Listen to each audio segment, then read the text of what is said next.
I'm seeing it written now, at least on the Bloomberg, that at some point it gets to be so big you have no choice, that you have to be in it as a practical matter. Is that true? I don't think so. I mean, look at the market cap compared to the market cap of, say, the equity market.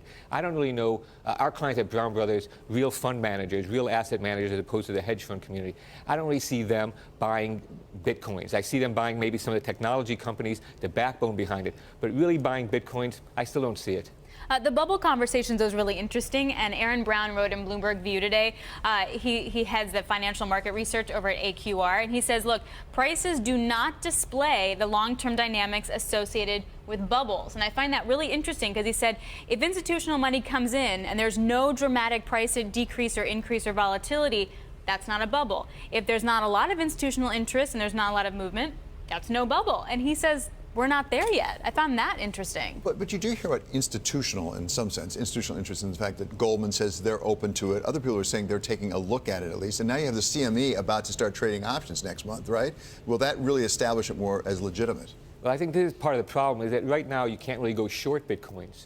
That futures contract at the CME will allow people to go short. I think this is I think that what's happening is that there's a lot of cash, a lot of liquidity. It's lifting all risky assets, whether emerging markets, junk bonds. And I think Bitcoins, and I don't even know why we call them coins, except that they call it coins in the name, sort of like friends on Facebook. What does that really mean?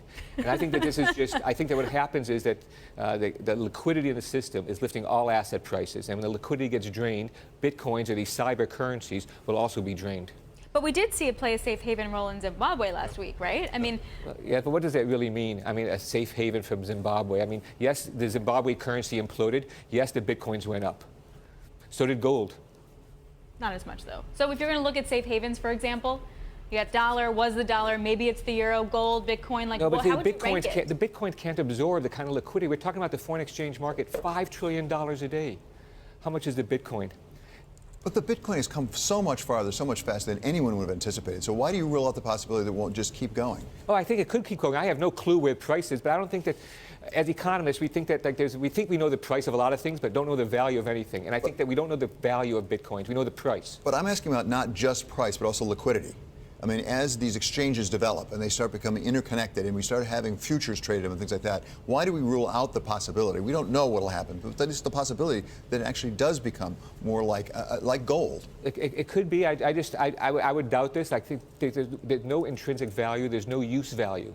And I think that it lacks the critical mass to be used as a means of exchange. So it's really, you hoard these things, and you look at how much energy it costs to produce these, how much computer power.